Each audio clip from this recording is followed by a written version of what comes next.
Hello, this is George Earhart with another lesson in Excel. In this lesson, we're going to cover data cleaning. Now, what is data cleaning? So when you graduate and maybe go to work or get an internship, you may be asked to use Excel on survey data like the ones you see here. This might be your survey, it might be someone else's, but either way, you've got your data, you're ready to do your analysis, but not so fast. It isn't that easy. New data sets need work. There's going to be data entry mistakes, unexpected answers, and other things that you need to fix. All of this has to be fixed before you can do anything useful with the data. This process of fixing things and cleaning it up is called data cleaning. This, I would say, is the #1 priority for entry-level employees to know in Excel. Let me show you an example. So in this case, column C asks what generation the respondent is from. Most of these answers follow this scheme in the code book, Generation Z, Millennial, Generation X. But if you notice, there's this set of answers here that is different. It includes the years. You and I know, because we can think, that this Gen Z is the same as this Gen Z. Excel, however, does not. Excel will treat those two answers as totally different answers. This is something that we need to fix, otherwise your data will not give you accurate results. The other big thing we need to do is to change a lot of our words into numbers. And that was discussed in a previous video. So in most of the rest of the video, I will explain how to use Excel to change the words in this survey into the numbers following this code book.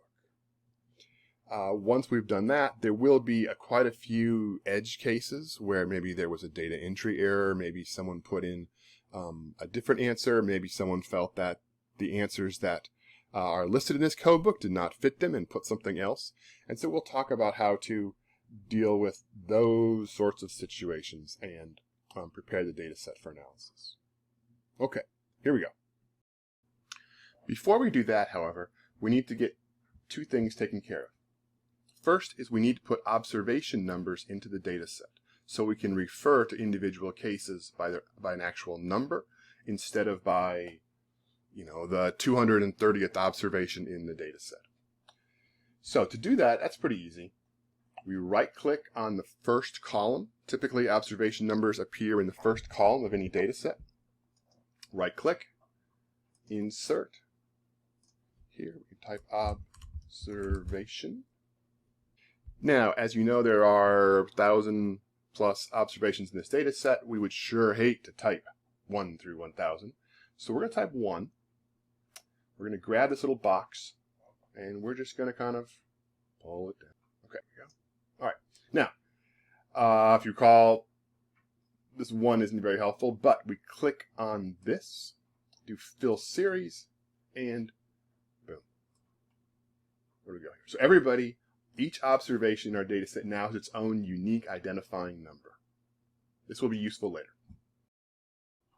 The next thing we need to learn is about how to sort our data. In Excel, the sort command refers to reordering the observations based on values of some variable. For example, we might want to put all of our registered voters first and then all of our not registered voters at the end. We can do that automatically rather than manually. This is a Mac version of Excel, but Windows the icons are all pretty similar. The sort command may be hiding in the data pane on Windows as well. So there's a sort. In general, if you can find the filter, this funnel here, the sort command should be next to it. The first thing we need to do when we sort our data is to make sure we're sorting all of the observations, not just one particular variable. So if we just sort this, what we're going to do is reorder the yeses and nos, but not reorder these. And so the answers will all be wrong for all of our respondents. Right? That is not good. So we need to select our entire data set. You can do that easily by clicking here in the upper left, those two back-to-back triangles. Then we're going to click on our sort button. Oh, you can't see that. So, okay, this is what it'll look like when you first open it. Now, the first row contains variable names, right? Excel calls these headers. And so we're going to click on that. We're going to sort by. So which variable, Excel wants to know which variable it wants us to sort the data by. So once you click on my list has headers, it'll bring up all of these and it'll read that. And so we're going to do this by how many years you live at your current residence. So what we want to know is we want to put the people who have lived there the longest first. So we click that. We're going to sort on values because we don't have really colors. And we're going to have this be largest, as in longest lived at the current residence, to smallest, which means they just kind of moved there. Okay, so now we hit OK. And we see what happens here. So observation number 479 is a Gen X female who has lived in her current residence for 57 years. You may notice that she is only 54 years old. This is a data entry error for which there is no easy solution. However, in other cases, we see what? A 90-year-old who's lived there for 53 years old, 67-year-old is there for 46 years old, and so on. So do you see how these numbers, our observations, are reordered, a totally different order here in order of how long they've lived there.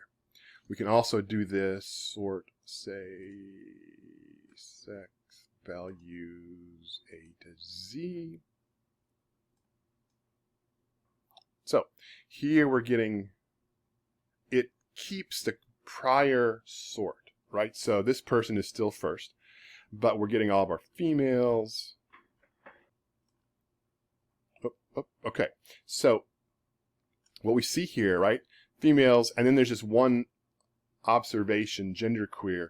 Sorting is often a good way to put all the things of one kind together, so you can sort of easily scroll through your data to find these sort of different observations or observations that stand out.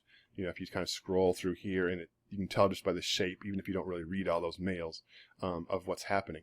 So what else? There's one there. This is going in alphabetical order from A to Z. So we have some of these other various kinds of answers. Interesting. Here. Okay. So sorting. How do we sort? We use this sort command. We make sure our list as headers is checked. We click on a variable, and then we go from smallest to largest, or A to Z. Okay. So we will be doing sorting in the process of the rest of the video. The next thing we need to do is to change these 4 variables that are in words currently into numbers. We have to do this to do analysis in Excel because Excel obviously cannot do math with letters. Now here's the code book for this particular data set for these particular variables. As you notice down here, questions that ask for numbers directly, like how old are you, how many years have you lived at your current residence, and questions that ask for scales. For example, should schools be open on a 1 to 5 scale, do not need to be coded because they are already in raw numbers.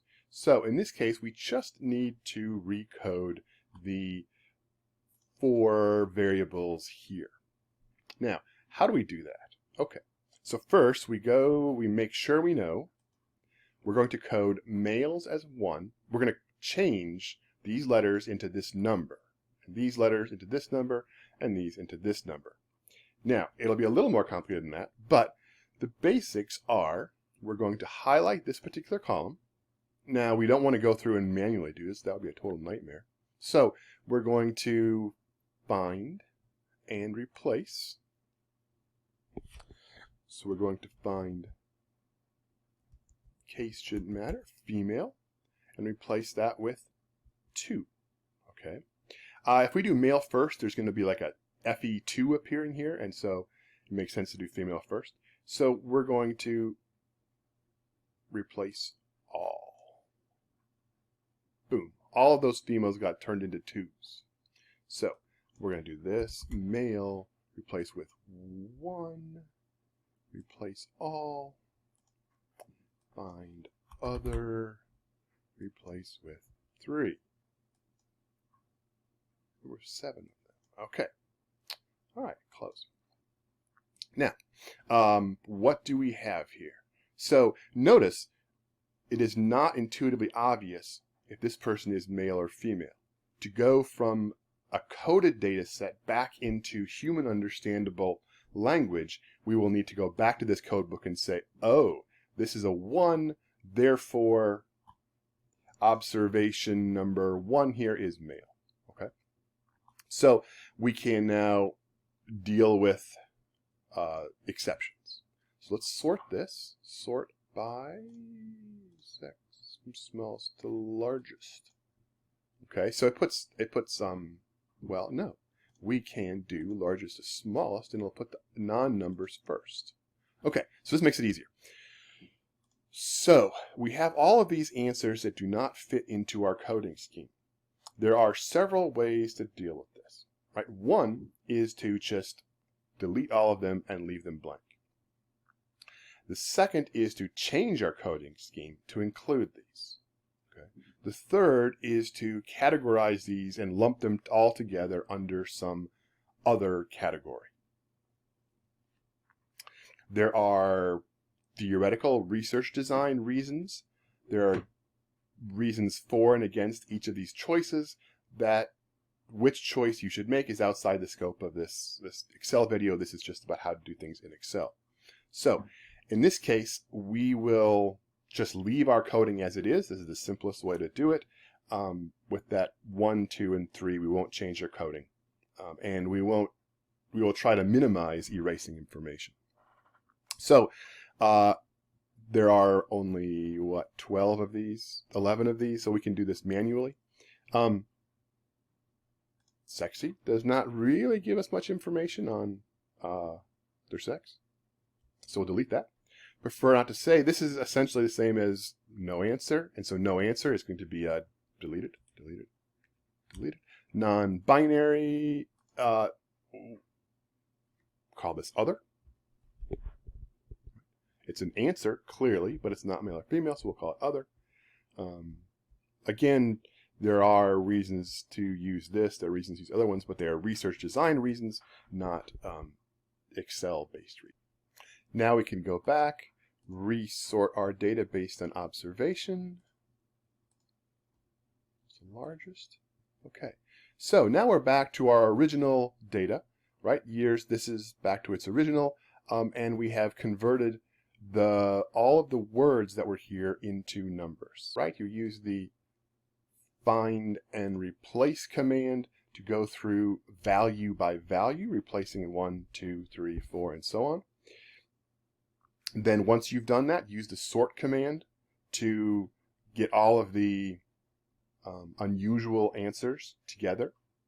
I will point out in this column, actually, there are a number of misspellings, and so there will be, I think, more unusual answers than there are elsewhere. But in any case, so that's how these text variables are coded in numbers and how the unusual answers are cleaned up for analysis. Because if you leave those odd answers, right, like sexy, in a column of numbers, later on, if you ask Excel to get an average of those, it will puke. It will just give you an error message. It won't tell you why it's giving you an error message, and you'll be frustrated and you won't understand exactly what's going on, and it'll be difficult. So you need to make sure that if you're going to do calculations with data, you go through and change everything into numbers or a blank space. Blank spaces are fine, but everything into numbers or blank spaces. You can't leave any words in there. Now, there's one additional, in this data set, there's one additional issue. This question here, what do you think is the maximum per year a student should pay to attend?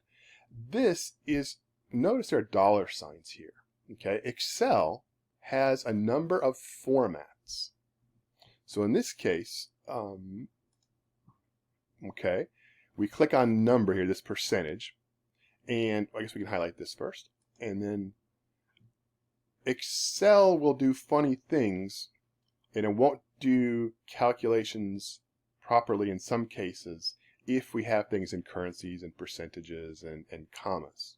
So what we do here is we change it to number, right? Number, when we do analysis, when we do calculations in Excel, all of our variables, all of our columns, all of our cells should be in number format, not accounting, not date, not general. This is text, right? It often starts out with that number.